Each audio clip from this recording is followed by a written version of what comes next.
What's an artboard and how does it work in Adobe Illustrator?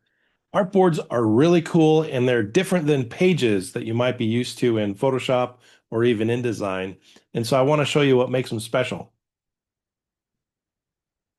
So as you look at your Illustrator workspace, you have that main white rectangle, your page, which you're used to in a lot of different programs.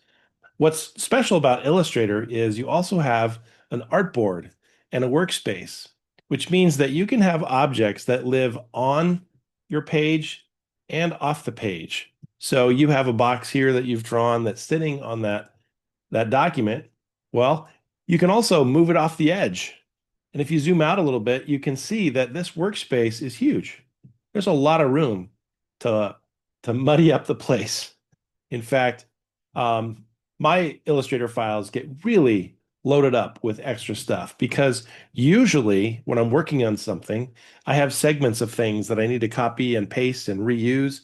And so I'll let them live outside in the gray workspace. They're outside the printable page, so they don't show up when you print something, but they're there when you need them to build and make different things.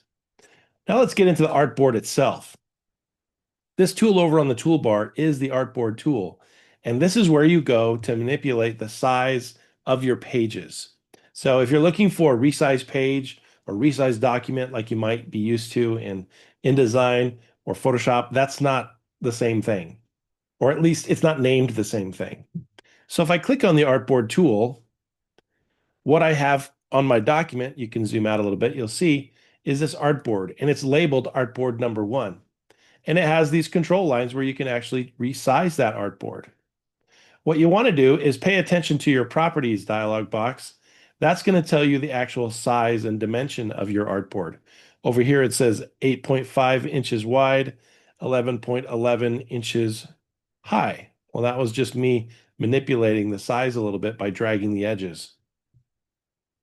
And then it also has in the properties dialog box the artboard label, so you can label your artboards. But here's where it gets pretty cool. I can draw a new artboard, and it can be any size I want. So one of the useful things in Illustrator is you have a lot of graphics that you can contain in the same file. So let's say I have a big project and I'm working on, a logo design. I'm working on a banner. I'm working on a sign. I'm working on a sticker or a t-shirt. Well, I could create separate artboards for each one of those objects and have them inside my document. That way I can easily manipulate and modify each one within this one file without having to go back and forth and open other documents. So it's like having a multi-page document, but they're random or various sizes and they don't have to be the same. So you can label them, number them however you like.